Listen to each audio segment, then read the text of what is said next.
이번 한 주 동안에는 앞서 말씀해 주신 대로 FOMC, 그 다음에 간밤에 고용 보고서가 있었습니다. FOMC, 저는 개인적으로 이제 그런 생각이 드는 게요. 지난 주말에 가장 중요했던 PC 지표가 발표가 됐고, 네. PC가 불확실성을 좀 벗었습니다. 그 다음에 공이 이번 주 FOMC로 넘어왔었는데, 파월은 금리 인상을 일축했죠. 그리고 스태그플레이션은 무시하는. 그러면서 파월은 야, 고용이 중요하겠다. 물가는 어느 정도 좀 잡혀가고 있는 것 같은데 고용이 중요하겠다. 그래서 아마 공을 뒤로 넘겨서 간밤에 고용 쪽으로 넘겼는데 아마 파월은 어느 정도 알고 있지 않았을까 이런 생각이 듭니다. 고용 보고서 내용을 좀 보게 되면 비농업 고용이 예상치를 하회했습니다. 17만 5천 명 나왔고요. 그다음에 실업률은 3.9로 전달 3.8 대비해서 좀 올라섰습니다. 지금까지는 이 고용 시장이 둔화되고 있다라는 이런 시그널은 호재로 여전히 작용을 하게 되는 것이죠. 금리 인하를 본격적으로 하지 않고 있는 상황이기 때문에 그래서 곧바로 고용보고서 발표 이후에 10년물 국채금리가 급하게 빠졌어요.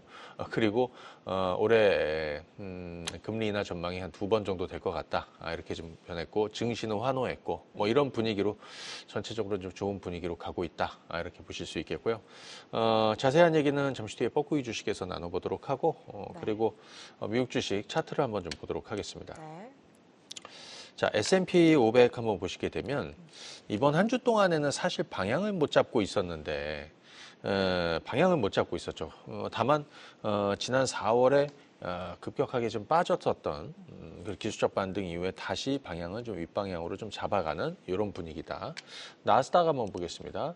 나스닥은 조금 더 올랐습니다. 1.99% 거의 2% 올랐는데 초반에 미증시가 이제 너무 갭상승을 컸기 때문에 사실은 시가 대비해서 더 오르기는 좀 부담스러웠을 것이고 다만 중요한 거는 최근에 이런 식으로 조금씩 무하향이라고 뭐 지속된 건 아니니까요. 다만 이렇게 좀 빠졌었던 지수대를 좀 넘어서는 이런 분위기여서 결국에는 다시 이전 고점에 대한 어떤 트라이도 시도하지 않을까. 그런데 지난번에 말씀드린 대로 곧바로 이거 넘어서기는 쉽지 않을 것 같은데 제가 그런 힌트를 하나 드린 게 뭐냐면 나스닥이 고점을 돌파하기 위해서는 어떤 흐름이 만들어져야 될까. 개인적으로 첫 번째는 엔비디아가 970달의 정고점을 뚫어준다든지 또는 아니면 금리 인하 시그널이 굉장히 빠르게 나타난다든지 이 두 가지가 되지 않을까 뭐 이렇게 생각합니다. 그래서 이런 식으로 좀 보시면 좋을 것 같고요. 10년물 국채금리 한번 보도록 하겠습니다. 네. 많이 빠졌죠. 그러니까요. 자, 보시게 되면 최근에 4.7까지 올라갔었는데요. 이번 한 주 동안에 스물스물 빠지더니 뚝 떨어졌습니다. 그래서 이거를요 주봉으로 보시면 긴 음봉이 하나 맞았습니다. 그래서 지난번에 제가 지난주에도 그런 얘기 드렸죠. 국채금리가 이렇게 올라가지고 증시는 거꾸로 떨어졌지만 그죠? 국채금리 이렇게 올랐다는 얘기는 국채 가격은 떨어졌다는 얘기죠. 여기서 좀 힌트를 얻는다면 두 가지죠. 4.7 이상으로 올라오는 게 사실 쉽지는 않다. 오래 머물 것도 아니고 그렇다면 증시는 저점일 것이고 그 다음에 국채 장기물에 대한 어떤 투자도 지금 굉장히 좋은 시기다. 왜냐하면 많이 떨어졌으니까 가격이 굉장히 싸졌다라는 거죠. 그래서 이번 한 주 동안에 국채금리가 이렇게 빠졌으니까 어떻게 됐을까요? 국채금리는 올랐었겠죠. 그래서 여전히 저는 좀 미국채 장기물에 대한 투자는 괜찮은 자리니까 그걸 좀 감안해서 여러분들이 좀 보시면 되겠다 이렇게 싶고요. 네. 또 이 시간 통해서는 또 미국 주식 이 종목들 관심 있어 하시는 분들이 맞아요. 굉장히 많아서 그분들의 기대에 부응을 하기 위해서 계속해서 미국 주식 얘기를 좀 드리도록 하겠습니다. 네. 어, 어떤 종목 먼저 살펴볼까요? 우리 첫 번째는 애플 한번 보도록 하겠습니다. 이번 주에 오랜만에 정말 좋은 많이 모습 올랐어요. 보여줬어요. 마음 고생 많이 지난주에 했는데. 그죠? 우리 지난주에 애플 주식을 바닥에서 담아야 된다라고 지난주에 제가 이 시간 통해서 말씀을 드렸죠, 맞아요. 여러분들. 네. 얼마? 170달러, 175달러, 뭐 언저리. 예. 자, 한번 보시죠, 애플.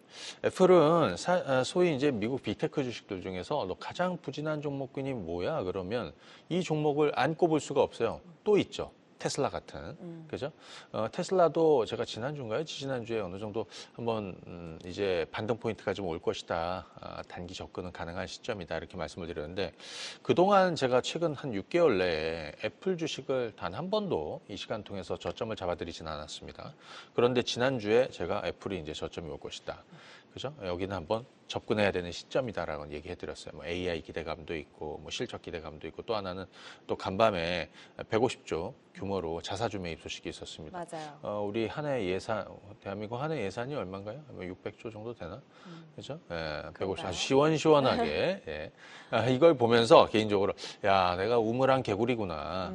그래서 역시 내가 미국 주식을 안 하면 안 되겠구나 이런 생각이 드는데 자 아무튼 애플은 자 보시죠 6% 7% 올랐습니다. 근데 하나 또 하나 생각해 볼 게 뭐냐 애플이 $200를 넘어서는 시기는 당장은 좀 힘들 것 같다. 자 그러면 결국에는 긴 텀으로 트레이딩으로 가는 게 맞겠다.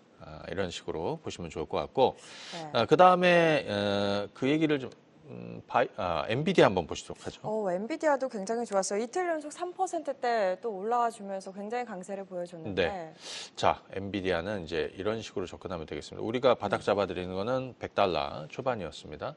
그리고 제가 뭐 거의 1년 반 정도를 계속해서 보유 의견을 계속 드리면서 $970까지 왔고요. 여기서는 좀 차익을 하는 게 좋겠다라는 의견을 좀 드렸었고, 그리고 옆으로 좀 빠져 있습니다. 뭐 최근에 엔비디아 주식을 다시 사야 될까? 그건 여러분들이 의견이 여러분들 성향에 따라 중요하지만 저는 솔직히 보고만 있지 주식을 사진 않아요. 엔비디아 주식을. 자, 그런데 한번 보시죠. 엔비디아가 $970가 전고점입니다. 그러니까 보유한 분들, 수익이 많이 난 분들은 한번 조금 더 좀 가볼 수 있는 자리죠. 왜냐하면 어찌됐든 이 종목이 선도를 하고 있는 상황이니까. 중요한 거는 $970를 넘어서면 반도체 쪽으로 바람이 다시 불면서 아까 말씀드렸던 나스닥이 또 전고점을 다시 넘어설 가능성이 좀 있는데 엔비디아가 이번에 이제 5월 24일인가요? 아마 그 주에 실적 발표를 해요. 네. 근데 계속해서 지금 분기마다 엄청난 성장을 하고 있습니다. 50, 60%씩 계속 성장하고 있는데 그 성장세가 이번에도 계속 진행될 것이냐. 아마 그 기대를 충족하지 못하고 시장의 어떤 눈높이를 충족하지 못하면 개인적으로는 좀 빠질 수 있는 그렇기 때문에 아마 실적 발표 이전에 엔비디아를 충분히 누리실 분들은 누리시고 아마 그쯤 돼가지고 조금 더 좀 반대의 어떤 흐름도 좀 나올 수도 있다라는 거. 그래서 개인적으로는 국내 반도체 주식들도 사실 저는 최근에 비중을 거의 가져가지는 않고 있습니다. 물론 의견 차이는 있겠지만 엔비디아에 대해서 얘기를 해드렸고요. 자, 그 다음에 이번에는 암젠을 한번 보도록 네, 하겠습니다. 또 이 시간 바이오 오빠로 팬이 굉장히 많으시잖아요. 그래, 제약주도 한번 봐야죠. 예. 자, 한번 보도록 하겠습니다. 네. 암젠이 그러니까 암젠은 뭘로 보시면 되냐면 우리 비만 치료제 있잖아요. 글로벌 빅파마 그 시총 순위를 보면 일라이 릴리가 1등이에요. 네. 그다음 노보노디스크 다 비만 치료제를 하고 있죠. 사실 없어서 못 판다라고 해요. 그런데 암젠 같은 경우에는 마리타이드라고 그 암젠의 비만 치료제 임상 이상 결과가 잘 나왔다. 차트 한번 보실까요? 네. 그래서 최근에 이런 식으로 좀 떨어졌다가 간밤에 주가가 장중에 15% 이상 급등했었고 12%나 폭등을 했습니다. 여기서 좀 움직일 수는 있겠지만 전체적인 분위기가 이렇게 가고 있다. 또 하나 볼 거는 고용 나오면서 금리 인하에 대한 기대감이 연준의 피복 기대감이 더 커지고 있죠. 이거는 그러니까요. 바이오나 이런 쪽에 바이오텍에는 상당히 우호적인 분위기이기 때문에 개인적으로는 물론 미 대선까지 가면 트럼프가 약가 인하를 외치고 있기 때문에 그거는 이제 그때 가서 보시면 되는 거고 지금은 어찌됐든 이런 분위기를 미국 시장에서도 바이오텍에 우호적인 분위기가 만들어질 것이다 이렇게 보여지고요. 네. 그 다음도 한번 보겠습니다. 이번에는 노보노디스크 한번 좋습니다. 보도록 하겠습니다. 노보노디스크가 장기 상승을 보이고 있죠. 네. 지난주에도 이런 얘기를 드렸는데 이런 류의 종목들은 그냥 계속해서 그 장기 추세를 계속 이어갈 가능성이 좀 높지 않을까 싶습니다. 노보노디스크의 비만 치료제 위고비는 이번에 실적도 굉장히 좋았다. 지금 한 2배 정도 좋아졌다, 늘어났다고 해요. 그리고 지금 노보노디스크 같은 경우에는 또 간밤에 나오는 얘기 보니까 가격이 일라이 릴리하고 경쟁하면서 가격을 좀 인하하겠다. 얼마인지는 구체적으로 밝히지 않았지만 그래서 전체적으로 이 종목도 아직은 그 추세를 좀 타고 있는 중이고요.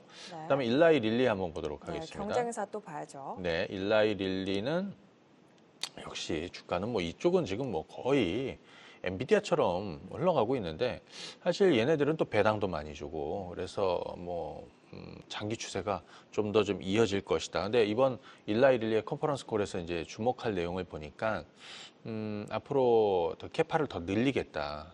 그러니까 사실 공급이 지금 수요를 못 따라가고 있는 이런 상황이고 또 하나는 아까 노보노디스크 같은 경우에는 일라이릴리와 어떤 가격에 대한 제품 가격에 대한 이런 경쟁력을 만들려고 하는 것 같고 일라이릴리는 그러니까 주사 이게 지금 다 주사제형으로 가고 있는데 이거를 이제 지속형 제제 그러니까 그 약투여를 조금 덜하고 약효를 오래 가는 그죠? 이런 지속형 제재 쪽으로 가겠다라는 얘기를 좀 하고 있습니다. 자, 이것도 좀 참고하시면 되겠고. 네. 자, 이번에 또 좀 볼 거는 조금 신선한 종목일 수 있는데. 어떤 종목이죠? 자, 바이오젠이라고 티커는 BIB입니다. BIIB.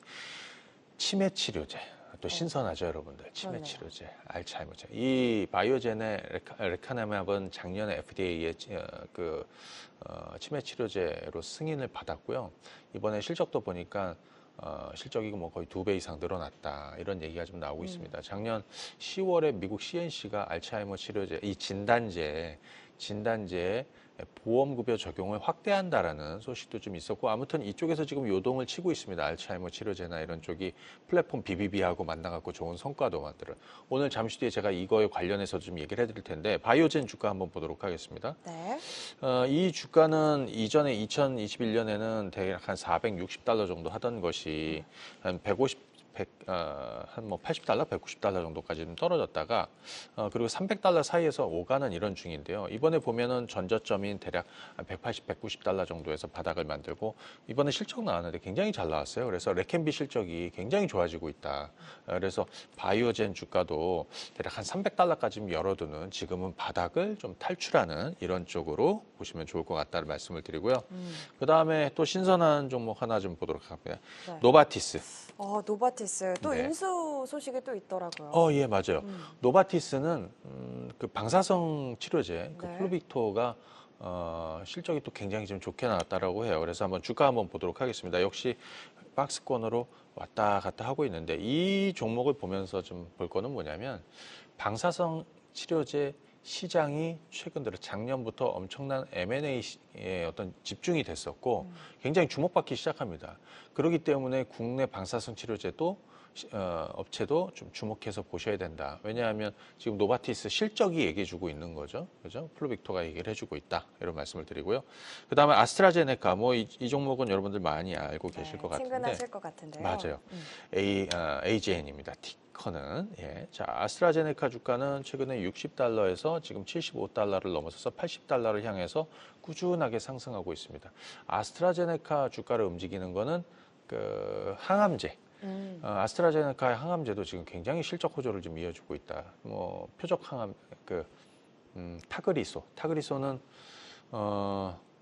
표적 항암제고요. 그 다음에 임핀지는 면역 항암제인데 이 둘 다 지금 굉장히 좀 좋다라고 해요. 그래서 지금 아스트라제네카 주가를 보시게 되면 이전 고점대, 전 고점대를 지금 넘어서려는 이런 흐름을 보여주고 있는데 저는 추세적으로 더 상승하지 않을까 이렇게 싶습니다. 끝으로 하나만 더 얘기해 볼까요? 네, 어떤 종목 한번 볼까요? 또 바이오죠? 아니에요. 이번에는 항공주 쪽에서 항공주. 주가가 많이 떨어진 보잉을 좀 얘기해 드리겠습니다. 보잉. 제가 보잉 주가가 많이 떨어지면 늘 이 시간 통해서 한 번씩 짚어드리긴 했는데 그때 한번 볼까요, 여러분들? 네. 우리 2022년도 대략 한 10월 달 이때 주가가 대략 한 $130 정도 됐고요.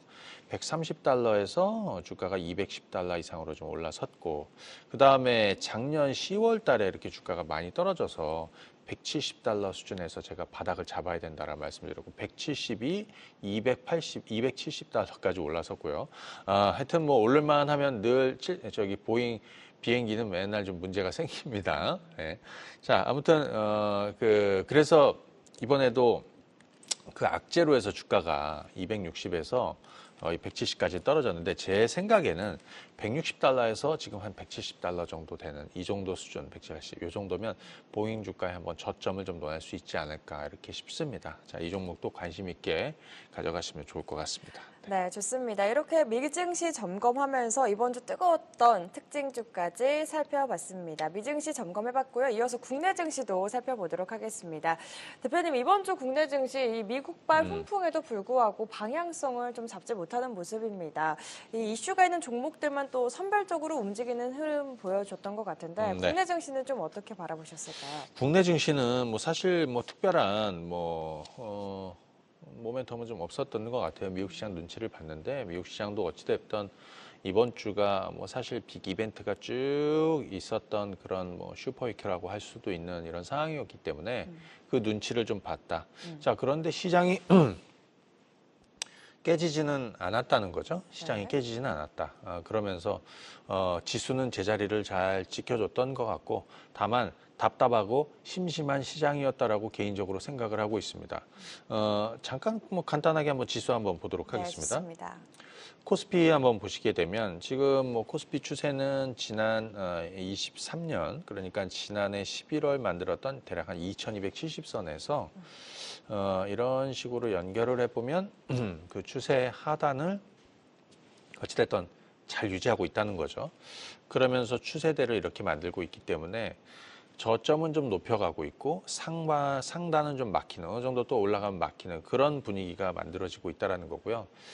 그래서 제가 요즘에 생각하는 건 뭐냐면 이런 거예요. 그동안에 우리가 이제 잘 나가는 주식들이 있었을 겁니다. 뭐 예를 들어서 반도체도 너무나 잘 나갔고 지난 1년 반 가까이 누렸던 거잖아요. 사실은 좀 어느 정도 고평가 영역이 돼서 많이 올랐던 주식에 대해서는 좀 경계감을 갖자라는 얘기를 계속해서 말씀을 드려왔었고 네. 좀 신선한 종목군들을 좀 찾아야 된다. 그런 과정에서 뭐 사실 일전에도 뭐 밸류업이다 해가지고 그 바닥에 있었던 밸류업 관련한 종목군들이 어마어마한 또 상승세를 좀 보여줬고 또 거기에서도 소외받았던 종목군들도 있죠. 그래서 그런 것들이 지금 이제 슬슬 주목을 해봐야 된다. 그래서 오늘 드리고 싶은 얘기는 뭐냐면 첫 번째는 지금은 장기간에 아직까지 주가가 회복되지 못했던 낙폭과대 바닥주에 관심을 갖고 보셔야 된다라는 그런 종목을 탐색해야 되고 하반기에 오를 종목군들을 선취매하고 낚싯대를 던져야 된다라는 얘기를 해드리고 싶습니다. 그래서 지난 예를 들면 말이죠. 그런 바닥주의 주식을 우리가 투자해야 된다라는 이런 얘기를 좀 드렸는데 지난주에 우리가 이 시간 통해서 화장품 얘기를 했어요. 맞아요. 아모레 퍼시픽 아모레지를 콕 집어서 제가 사야 된다라고 얘기했습니다. 왜? 맞습니다. 수년 만에 장기 턴어라운드를 하고 있기 때문에.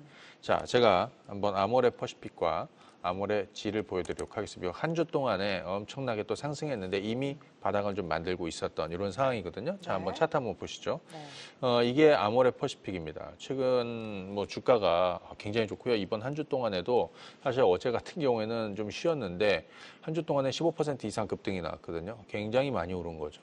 뭔가 변화가 있다라는 겁니다. 바닥은 이미 지난 3월에서 4월 초에 만들었다라고 생각이 드는데 이런 게 뭐냐면 장기간에 떨어졌던 장기 낙폭과대 바닥주라고 보여져요. 그래서 이런 것들은 시간 투자를 지난주에도 말씀드렸지만 길게 뽑아줘야 된다. 왜냐하면 이게 2014년도, 자, 이건 뭐 공부 차원에서 여러분들 한번 보십시오. 네. 2014년도에서 2015년 올라올 때 여기 주가가 대략 뭐 8만 원 중반에서 45만 원까지 올라오면서 15년, 16년에 연간 영업이익이 대략 7천억 후반에서 한 8천억 정도 만들었거든요. 그런데 작년에 실적은 얼마냐면 작년에 실적은 2023년 실적이 1,082억입니다. 근데 올해 같은 경우는 얼마? 올해 같은 경우는 한 3천억 중 후반 정도 나올 거라는 거죠. 그러니까 작년이 바닥이었고 지금은 턴어라운드 하고 있는 거예요. 내년에는 한 5천억 중반 이상으로 갈 것 같아요. 그러면 이거는 단기간에 턴어라운드 하는 것이 아니라 한 1, 2년 사이즈의 어떤 그런 턴어라운드가 지금 진행이 되고 있다. 그렇기 때문에 여러분들이 수급표를 보시면 아모레 퍼시픽이나 이런 쪽에서 뭐 연기금이나 기관투자자들 매수가 꾸준하게 계속해서 잡히고 있었던 거는 다 이유가 있었던 거죠. 자, 아모레 퍼시픽, 아모레 지도 한번 보겠습니다. 네, 이 종목도 우리 지난주에 같이 매수하셔야 된다라는 얘기를 드렸는데 맞아요. 자, 한번 보시죠. 주가가 장기간 떨어졌습니다. 뭐 얘네들은 뭐 중국 때문에 안 돼, 뭐 이런 얘기 할 수도 있지만 중국 이슈는 이미 좀 지나갔고 뭐 중국하고 뭐 관계가 뭐 더 나빠질 것도 없고요. 또 하나는 중국 시장에서의 어떤 화장품 아모레 퍼시픽, 아모레 실적도 회복이 되고 있는 게 좀 주목을 해보셔야 되겠고요. 그다음에 뭐 코스RX 뭐 실적도 워낙 좋기 때문에 그래서 지금 아모레 G도 이런 식으로 턴어라운드를 하고 있습니다. 이제 뭐 3만 원 아래, 뭐 2만 7, 8천 원대 있다가 3만 3천 원대 왔는데 이런 것들은 장기 턴어라운드 하고 있다 이렇게 보시면 돼요. 그래서 여기서 하나 주목할 건 뭐냐면 지금까지 빛을 보지 못했던 그런 장기 턴어라운드가 가능한 바닥주에 낚싯대를 던지고 큰 성과를 한번 노려봐야겠다. 그죠? 자, 그러면 오늘도 뭐 비슷한 거 하나 얘기하겠습니다. 물론 난 오늘 바이오 얘기를 많이 하겠지만 네. 그 전에 예. 엔터 주식 한번 얘기를 해보도록 하겠습니다. 엔터 사실 뭐 실적이 잘 안 나오면서 음. 많이 떨어졌었는데 또 어제는 또 잘 갔더라고요. 맞아요. 어제 하루는 또 좀 올라서고 하는데 아마 이거에 대한 어떤 확신을 못 가지실 거라고 생각이 들어요. 왜 주가가 뭐 신나게 오르는 것도 아니고 주가 엔터주들 전반으로 뭔가 크게 이슈가 크게 만들어지는 것도 아니고 말이죠. 네. 하지만 저는 지금이 바닥이라고 외치고 싶습니다. 예, 늘 그렇지만요. 지금이 엔터주들을 가장 싸게 살 수 있는 시점이 아닌가 이렇게 생각이 듭니다. 예를 들어서 차트를 한번 간단하게 몇 가지 한번 보여드릴게요. 네, 좋습니다. SM 한번 보실래요? SM.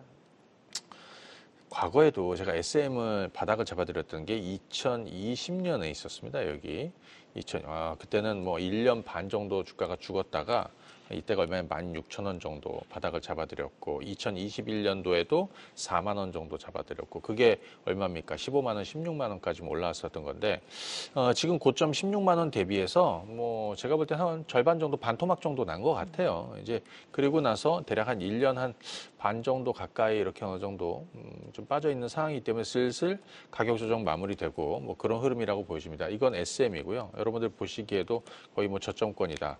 자, 그 다음에 JYP 엔터도 한번 보겠습니다. 네. 자, JYP 엔터도 한참 좋을 때 주가가 얼마였냐면 14만 원이었습니다. 이것도 2022년 제가 3만 원대 바닥 잡아드리고 14만 원까지 올랐었죠. 그리고 주가가 이렇게 떨어졌는데 지금 14만 원 하던 주가가 지금 뭐 한 7만 원 정도 했으니까 얘도 한 반토막 정도 일단 나 있는 상황인데 가격 조정 끝내고 대충 좀 저점 정도를 만들지 않을까 싶습니다. 뭐 당장에는 뭐 신작이라든지 아니면 뭐 새로운 아티스트라든지 이런 모멘텀 뭐 그런 것들은 뭐 제가 볼 때는 중요하지만 여기는 어떤 분위기가 중요한 것 같아요. 분위기가 만들어지는 지금 하이브 같은 경우에 지금 뉴진스 어도 잡음으로 해갖고 주가가 좀 신통치는 않습니다. 한번 보실래요, 여러분들? 근데 저는 하이브가 지금 주가가 바닥이라고 보고 있는 사람이에요. 19만 원, 20만 원 초반 정도면 바닥이다. 결국에 시간이 지나면서 그 이슈는 뭐 그거에 대해서 제가 이제 뭐 깊이 얘기하는 건지 그렇고 아무튼 하이브는 뭐 BTS 기대감이 이제 생기는 거. 내년도에 이제 완전체가 되겠죠. 좀 있으면 진이 먼저 제대할 것이고 개별 활동을 시작할 것이고 지금 바닥이라. YG 엔터도 거의 비슷하게 전저점에 와 있습니다. 한번 볼까요? YG 엔터. 네. 아마 4만 원 정도. 4만 원은 어떤 자리냐면 우리가 실패하지 않았던 자리입니다. YG 엔터가 2020년 제가 18,000원, 19,000원대 바닥 잡아드리고 주가가 6만 원 정도까지 올랐는데 그 이후에는 항상 4만 원대 근처에서 해서 성과를 냈거든요. 지금 그 자리에 와 있어요. 그래서 엔터주들은 저는 전반적으로 바닥이다. 이렇게 말씀을 드리고요. 네. 그러면 그 다음에 우리 이제 해야 될 얘기들이 있죠. 그렇죠. 이 시간 또 빼놓을 네. 수 없는 게 또 바이오테크에 관한 이야기잖아요. 네. 매 시간 정말 강조를 해주고 계신데 오늘도 준비를 해주셨겠죠? 네, 오늘은 또 바이오 얘기를 좀 하게. 왜냐하면 제가 그린 그림에 가까워져서 가고 있다. 뭐냐면 뭐 금리. 뭐 많은 분들이 그런 얘기했습니다. 뭐 바이오주들이 금리 뭐 당장 금리도 안 내리는데 이게 될까? 뭐 이런 얘기들. 근데 그때 그랬죠. 아니 시작도 안 했는데, 아니 금리 인하는 시작도 안 했는데 왜 고점을 논하고 그러시냐고, 그죠? 맞아요. 아직 전성기는 오지도 않았고 그럼에도 불구하고 금리 인하가 다시 금리 인하 시기가 후퇴함에도 불구하고 상당히 견조하게 가고 있다. 그 얘기는 할 사람들은 하고 있다는 겁니다. 미리 준비를 하고 있다는 거죠. 그래서 지금 화면에 보시는 것처럼 금리 방향상 지금은 윗방향에서 물론 뭐 더 올라갈 데가 없죠, 금리가. 그래서 금리 방향이 앞으로 어떻게 될 것이냐. 한밤에 우리 고용 받잖아요. 맞아요. 그죠? 이번 연준의 파월의 발언 들었죠. 그죠?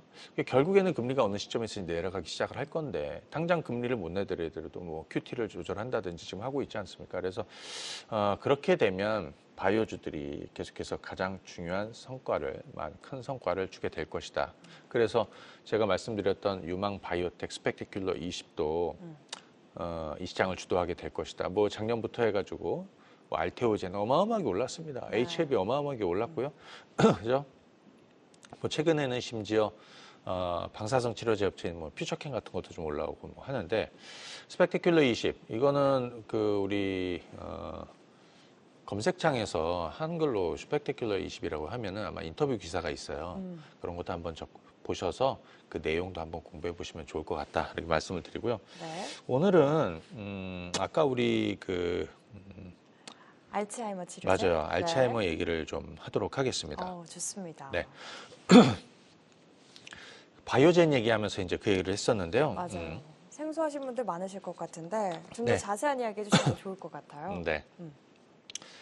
우리가 이제 과거에도 그 바이오주들 얘기하면서 알츠하이머 얘기를 굉장히 많이 했어요.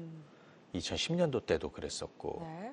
과거 2015년, 뭐 14년, 또 그다음에 2019년도부터 2020년까지 오르는 시기에도 뭐 치매나 알츠하이머 이런 것들, 야 이게 현실화 될 수 있을까? 그때하고는 지금은 완전히 기술 차이가 어마어마하다. 국내도 마찬가지고. 근데 이 업계에서 어떤 큰 변화가 슬슬 시작되더라는 겁니다. 그게 뭐냐면 작년에 보니까 앞서 말씀드렸던 바이오젠이 그 레캔비라고 그게 원래는 그 제품명이고요. 레카네맙이 작년 7월에 FDA에서 이제 승인을 받았어요. 치매 치료제로. 그 이후에 작년 10월에 미국 CNC, 센티라고 의료보험 그 업체거든요. 네. 근데 미국은 아시겠지만 거의 개인들이 의료보험 가입을 못한 사람들이 너무 많아요. 혜택을 못 받는. 그래서 정부 지원을 받아서 의료 서비스를, 의료 프로그램을 지원을 하는 그런 회사입니다. 근데 이 CNC가 이 치매 치료제, 치매 진단제죠. 진단제를 보험급여 확대 적용을 한다라는 발표가 있었습니다. 그러면서 이 시장의 변화가 차근히 계속해서 만들어지고 있는 거예요. 그래서 보시게 되면 올해 같은 경우에는 앞서 우리 비만 치료제 얘기했지만 일라이 릴리 같은 경우, 일라이 릴리의 도나네맙 치매 치료제거든요. 이것도 4분기 FDA 승인 허가를 앞두고 있습니다. 그래서 이런 변화들, 그다음에 좀 전에 말씀드렸던 바이오젠의 레캔비 같은 경우도 뭐 실적이 계속 좋아지고 있고, 그래서 알츠하이머 쪽에서는 계속해서 이번 바이오텍 전성기에 좀 주목을 해야 되는 시기가 아니겠느냐, 이런 생각을 말씀을 좀 드리고요. 네. 관련한 종목군들 보시게 되면 첫 번째는 앞서 말씀드린 미국 시장에서 바이오젠을 좀 주목해서 보시면 좋을 것 같고, 네. 국내에서는 계속해서 소개해드렸던 ABL 바이오가 이중항체와 더불어서 특히 BBB, 얼마 전에 로슈의 그 치매 치료제는 트론티네맙이라고 하는데, 로슈가 계속해서 이 치매 치료제를 개발하려고 하는데 계속 안 되는 거예요. 지난 20년 동안 개발이 잘 안 되고 있어요. 근데 거기에다가 여기에 BBB, 그러니까 뇌연료 장벽, 그러니까 뇌혈관에 침투력을 높이는 플랫폼, 이걸 적용을 했더니 효과가 나더라는 거예요. 그래서 ABL 바이오를 좀 주목해 보셔야 된다. 차트 한번 보도록 하겠습니다. 네, 좋습니다. 지난번에 제가 ABL 바이오를 22,000원은 주식을 사야 된다는 얘기를 드렸고, 주가가 좀 많이 올라왔습니다. 그죠? 주가 많이 올라왔습니다. 시장 대비 견조했고요. 결국에는 저는 3만 원 이상 갈 거라고 보고 있어요. 자, ABL 바이오 좀 주목해 보시면 좋을 것 같고, 또 하나는 뭐냐면 방사성 치료제인데, 네. 이게 알츠하이머 치료제하고 방사성 치료제는 이제 같이 가는 것 같아요. 그래서 이제 방사성 치료제 같은 경우도 국내에서는 뭐 퓨처캠이라는 종목이 굉장히 좀 주목을 받고 있고, 근데 이쪽도 보시게 되면 최근 들어서 굉장히 큰 변화들이 만들어지고 있습니다. 제가 그런 얘기를 드렸는데, 제약 바이오텍 전성기에 뭐 신약 허가라든지 기술 수출이라든지 아니면 특히 M&A가 굉장히 활성화될 것이다. 왜냐하면 그동안은 글로벌 빅파마들 이들은 투자를 많이 안 하고 연구개발도 많이 안 했단 말이에요. 그래서 지금부터는 이제 뭔가를 빨리빨리 확보를 해야 되기 때문에 쇼핑이 이루어질 것이다.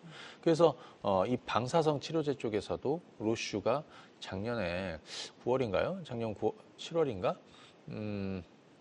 방사성 치료제 기술 거래에 거의 10억 달러를 썼거든요.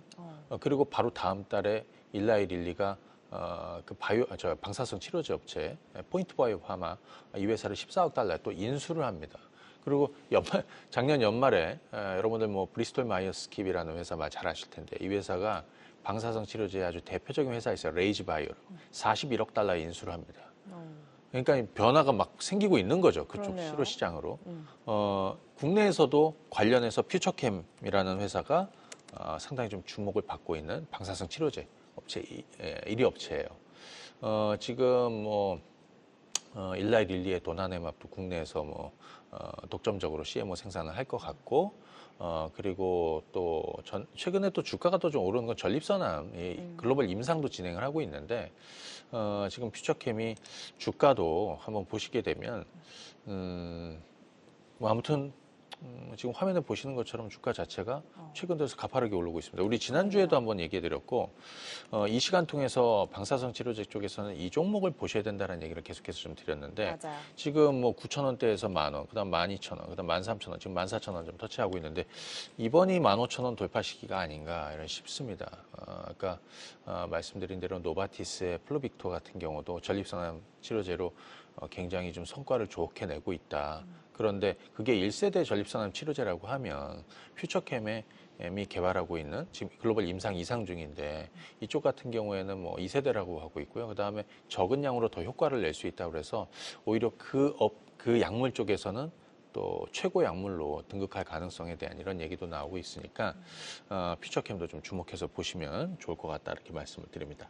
네. 또 바이오주 중에서도 한 종목 두 종목 더 네. 보면 좋을 것 같아요. 네, 자 보시게 되면 이번에는 우리 이거 한번 얘기해 볼까요? ST팜, ST팜을 한번 보도록 하겠습니다. 네. ST팜은 이 스토리를 아시는 분들, 제가 공개 방송이나 아니면 그 뭐 드라이빙 토크나 이런 데서 얘기해 드렸죠. ST팜에 사연이 있는 거, 재미난 사연이 있었는데 아무튼 이 종목이 정말 잘 가고 있습니다. 그죠? 예. mRNA 시장을 주도할 것이다. 치료제, 유전자 치료제, 리보핵산 치료제 시장을 주도할 것이다. 그 핵심 원료가 올리고라고 했는데 그 올리고를 국내에서 뭐 유일하게 생산하고 있고 그 FDA CGMP 인증을 가지고 있는 몇 안 되는 회사 중에 이 종목이 있습니다. 일본의 니토덴토, 미국의 에즐렌트, 그 다음에 3위가 ST팜이고요. 4위가 우시 STA라고 해서 중국의 제재를 하고 있는 우시 앱텍, 미국의 제재를 받고 있는 자회사인데 그 반사익도 이 종목이 결국에 누리게 될 것이다. 자, 그런데 이 종목을 좀 주목해서 보는 이유는 앞으로 그 올리고 생산은 계속해서 늘어나고 매 mRNA 치료제 시장이 확대가 될 거니까 엄청나게 매년 거의 두 자릿수 성장을 계속해서 좀 하고 있다 이렇게 볼 수 있겠고요. 그 다음에 내년도 되면 제2올리고동 가동이 됩니다. 생산이 그만큼 늘어나고 있다.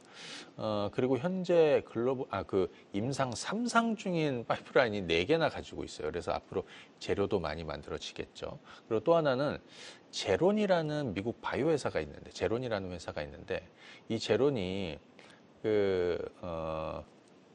혈액암 치료제, 혈액암 치료 물질이라고 해야겠죠.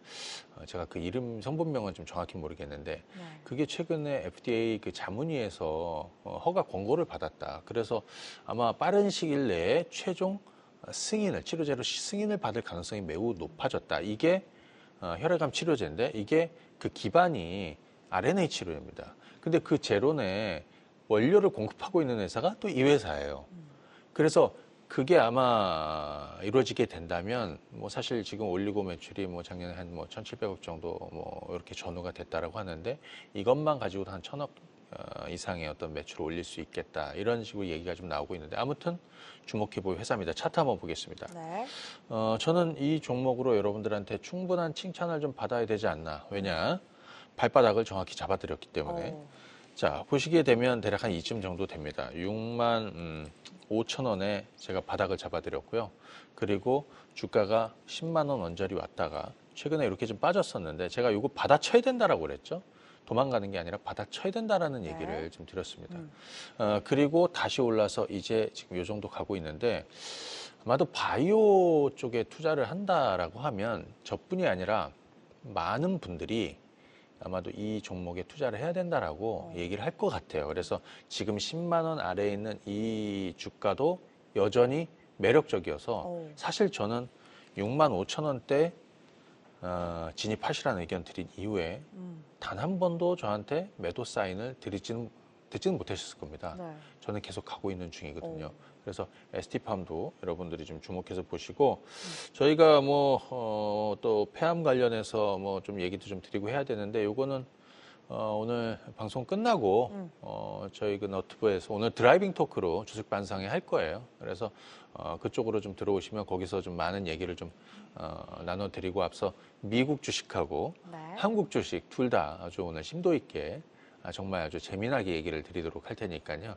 잠시 뒤에 또 뵙고 말씀을 드리겠습니다. 네. 네, 좋습니다. 이렇게 또 이번 주 국내 증시 전반적인 흐름과 함께 지난 시간 언급해 주셨던 이번 주 정말 잘 갔던 화장품주 리뷰를 해보면서 바닥 따진 엔터주와 함께 또 바이오 오빠신 만큼 바이오 테크에 대한 이야기 자세하게 나눠주셨습니다.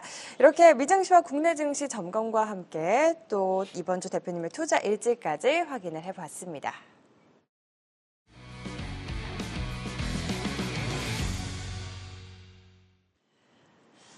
네, 참 방향성 잡기 힘든 요즘이죠. 이럴 때일수록 종목별 선별이 참 중요할 텐데요. 지금 주목하면 좋을 유망주, 이번 주에는 어떤 종목 꼽아주셨는지 화면으로 바로 확인해 보도록 하겠습니다. 네, 주간 관심주 세 종목 공개가 됐습니다. 삼천당 제약과 SM, 셀트리온 이렇게 세 종목을 꼽아주셨는데요. 삼천당 제약 먼저 이야기 들어보도록 하겠습니다. 2거래일 연속 또 빨간불을 켜줬는데 네. 어떤 이유에서 꼽아주셨을지 포인트 짚어주실까요? 자, 삼천당 제약은 저희가 지금 딱 1년째 얘기를 하고 있습니다. 맞아요. 처음 소개드린 거는 작년 3월이었네요. 5만 원대부터 해서. 그리고 빠질 때마다 이제 소개를 해드렸는데, 뭐 거두절미하고 제가 하나 드리고 싶은 얘기는 옛날에 삼천당 제약이 셀트리온의 느낌이 나더라. 셀트리온 주가가 뜨고 셀트리온이 성장하기 전에 어떤 그런 느낌이 좀 나더라. 바이오 시밀러 쪽에서 그렇고요. 삼천당 제약은 뭐 몇 가지로 좀 압축할 수 있습니다. 그리고 또 하나는 뭐냐면 그런 거 있죠. 친구가 하나 뭐 우리 친구가 한 명 있어요. 근데 그 친구가 평소에 안 하던 짓을 해요. 그럼 뭔가 있죠. 네. 이 친구가 갈 때가 됐나? 아니면 뭔가 큰 변화가 있는 거죠. 근데 삼천당 제약은 원래 IR을 잘 안 하는 회사였는데 지난 IR을 제가 보면서 뭔가 느낀 게 좀 있었어요. 그래서 많이 소개를 해드리고 했는데 이 종목은 이제 아일리아 황관면성 치료제 바이오시밀러 이게 삼천당 SCD죠. SCD411 이게 작년에 우리가 이제 유럽에서 뭐 공급 계약이 있을 것이다. 있었습니다. 5개국. 그다음에 또 9개국이 있었습니다. 14개국이죠. 그리고 캐나다, 일본 이쪽에서도 좀 있었어요. 그래서 전체 매출에서 50에서 55% 수익 배분을 하는 뭐 이런 쪽으로. 그래서 삼천당 제약은 이제 바이오시밀러 하나 보시면 되는데 이게 미국이나 중동이나 러시아나 이쪽으로 확대될 거고 미국은 완전히 다른 시장인데 거기도 지금 협상 중이라고 알고 있습니다. 두 번째는 아까 우리 비만 치료제 얘기했었는데 네. 삼천당 제약도 에스페스라는 플랫폼을 가지고 있어요. 에스페스는 뭐냐면 그 비만 치료제 인슐린 이거를 주사형이 아니라 먹는 거죠. 경구용으로. 쉽게 했죠. 그걸로 가고 있습니다. 그래서 요거 관련해 이쪽에서도 좀 어떤 기대감을 가질 수 있고 그래서 이 종목은 좀 주목해 보셔야 되겠다. 좀 길게 자 말씀을 드립니다. 네. 시간 관계상 자세한 얘기는 주식반상에서 말씀을 드리고요. 자 보시죠. 지금 주가는 대략 7만 원대부터 시작해서 15만 원 정도 2배 올랐습니다. 지난번에 9개국 허가 공급 계약 소식이 있었던 이후에 그다음에 차익 물량이 좀 나왔었는데 최근에 뭐 공매도나 뭐 이런 거하고도 좀 싸움이 있었고 뭐 하지만 결국에는 윗방향으로 틀고 있습니다. 정고점을 넘을 거라고 좀 보고 있고 아직 이격도 부담이 없기 때문에 관심을 갖고 보셔야겠다 말씀을 드립니다. 네, 좋습니다. 여전히 상승 모멘텀 갖고 있는 만큼 추세 살아있다. 앞으로 주목해 보시면 좋을 것 같고요. 두 번째 종목 SM입니다. 앞서서 또 엔터주 바닥 다졌다 이렇게 얘기를 해주셨는데 네. 굳이 SM을 꼽아주신 이유 궁금하거든요.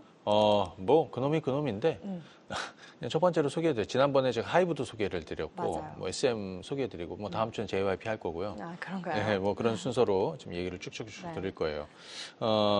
앞서 얘기해드렸으니까 좀 간단히 얘기하겠습니다. 네. 뭐 실적 지금이 바닥이다. 주가 반토막 이상 나가지고 지금이 바닥이다. 당장 모멘텀 크진 않지만 서서히 모멘텀 만들어질 것이고 뭐 사실 눈치 볼 게 별로 없다. 그래서 지금 가격적으로는 대략 한 7만 원 초반에서 대략 한 8만 원 정도 중반 정도로 오가고 있는 이 정도인데 지금쯤이면 SM 주가 바닥을 좀 논할 수 있겠다. 이렇게 보실 수 있겠습니다. 네, 지금이 바닥이다. SM에 대한 리뷰까지 들어봤습니다. 마지막으로 셀트리온 가지고 오셨는데 바로 이야기 들어볼까요? 자, 셀트리온은 뭐 작년 10월에 바닥도 잡아드렸고 3월에도 이 시간 통해 얘기했는데 주가가 그 이후에는 뭐 신통치는 않았어요. 두 가지로 한번 보시면 되겠네요. 세 가지로 한번 보죠. 첫 번째, 바이오텍이 앞으로 크게 오를 것이다. 그러니까 이 종목은 후발주지만 선발주는 아니지만 대형주 쪽에서 수급이 몰릴 것이다. 두 번째, 실적 성장을 이뤄낼 것이다. 어떻게? 미국 시장에서 특히 진펜트라.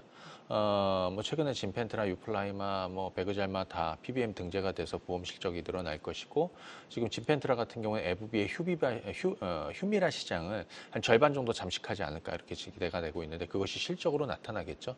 세 번째는 뭐냐? 지금이 접근할 때다. 이렇게 마무리하겠습니다. 네, 좋습니다. 이렇게 주간 관심주 삼천당 제약과 SM, 셀트리온까지 세 종목 확인해 봤습니다. 이어서 강의가 이어질 텐데요. 오늘 강의도 준비를 해 주셨겠죠, 대표님? 네, 자. 바로 만나볼까요? 예, 오늘 뻐꾸기 주식 강의는 이렇게 한번 주제를 삼아봤습니다. 불타는 바이오텍 전성시대가 온다. 뭐 사실 뭐 바이오뿐이 아니라 앞서 말씀드린 대로 지금은 바닥에 있는 주식들을 좀 관심 있게 많이 보시면 좋겠다. 이런 말씀을 좀 드리고요. 바로 한번 넘어가 보겠습니다. 이번 주에 있었던 내용들부터 해서. 근데 사실 지난주에 우리 PC가 이제 시작이었는데 그때 PC를 제가 좀 깊숙이는 좀 못 봐드렸으니까 좀 차분히 한번 말씀을 드리고요. 자, 일단 이거는 간단히 보면 이런 겁니다.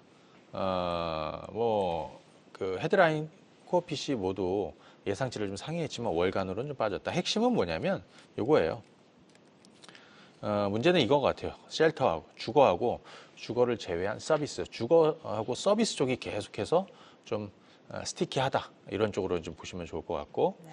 그 다음에 이건 뉴욕 연준이 발표하는 인플레이션 지속성 측정치라고 해가지고, 요거는 이제 이런 겁니다. 그러니까 많은 어떤 그런 변수들이나 이런 걸 좀 감안을 해서 지금 인플레이션 지표가 어떻게 가고 있느냐 뭐 이런 내용인데요.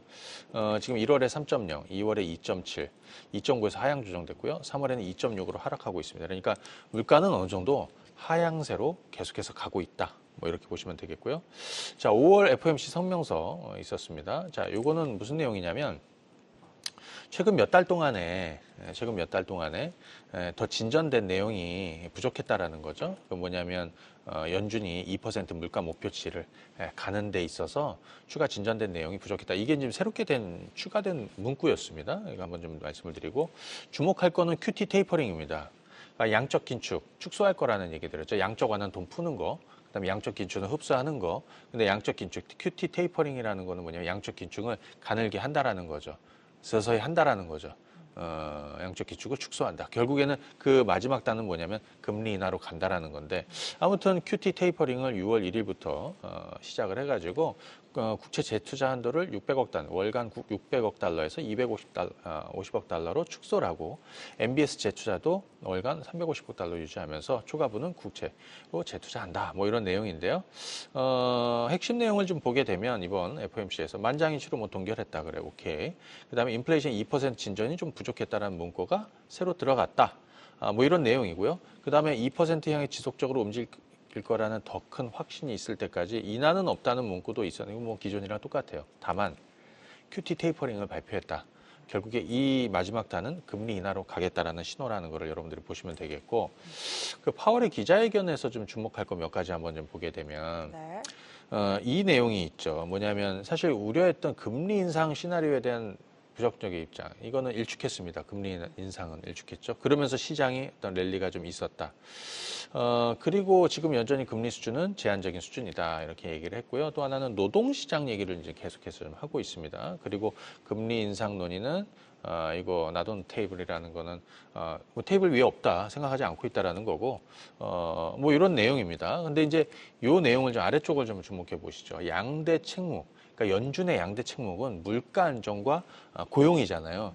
근데 여기에서 이번 내용에서 보니까 고용에 더 초점을 맞추고 있더라. 왜냐하면 지난주에 PC는 봤잖아요. 그러니까 이번 FOMC 그리고 이후에 전날 발표될 고용을 생각을 했던 건데 아까 제가 초반에 그랬죠. 아마 고용에 대해서 뭔가 알고 있어서 이 내용을 지금 얘기했던 거 아니냐 싶습니다. 그래서 지금 보시게 되면 이거죠. 1년 동안 물가가 하락했기 때문에 고용에 더 초점을 맞추고 있다. 고용을 더 주목하게 보고 있다. 근데 간밤에 고용이 어떻게 됐습니까? 둔화됐잖아요. 네. 비농업은 줄어들고 예상치를 하회했고 실업률은 올라갔고 그래서 시장이 더 환호를 했던 것이다. 이렇게 보시면 되겠고요. 자, 뭐 내용을 한번 보게 되면 최근 물가 관련해서는 뭐 이런 걸 얘기하고 있습니다. 그러니까 뭐 길 가다가 잠깐 툭툭 튀어지는 거, 뭐 물가는 그 정도다. 근데 결국에는 금리 인하 시점은 지연될 수 있지만 결국 그 시기가 올 것이다. 이렇게 요약을 할 수 있습니다. 이번에 그 5월 미국의 고용지표 보면은 비농업 고용이 예상치를 하회했고 실업률은 3.9로 올라왔습니다. 곧바로 페드와치로는 변화가 나타나고 있습니다. 그러니까 보게 되면 9월에 한 차례 인하할 것 같고 그다음에 12월에도 그래서 두 차례 인하로 좀 뷰가 좀 바뀌고 있는 이런 내용입니다. 자, 정리 한번 해보면요. 4월 고용소 보고서 발표 이후에 미국채 10년물도 급락을 했습니다. 아까 말씀드렸죠. 하반기 금리나 전망 두 번으로 수정되면서 증시도 급등했다. 이렇게 간밤에. 그리고 연준의 피봇, 가시권으로 들어올 것이다. 이렇게 말씀을 드리고요. 미국 대선 11월인데 그 앞두고, 미국 대선 11월을 앞두고 제가 볼 때는 미국 첫 금리 인하가 7월 정도에 어떤 보험적 인하가 있지 않을까. 경기가 더 망가지지 않는 걸. 최근 제조업이나 이런 쪽이 워낙 더 좀 안 좋아지고 있는 상황이기 때문에 경기가 망가지기 전에 어떤 보험적으로. 그래서 7월 정도가 이렇게 보이지 않을까. 그래서 금리 인하 최대 수혜주는 저는 제약바이오, 그중에 바이오텍이라고 봅니다. 미국과 한국의 바이오텍 모두 좋아질 거고요. 이 기회를 좀 놓치지 말자. 이렇게 정리를 하겠습니다. 네.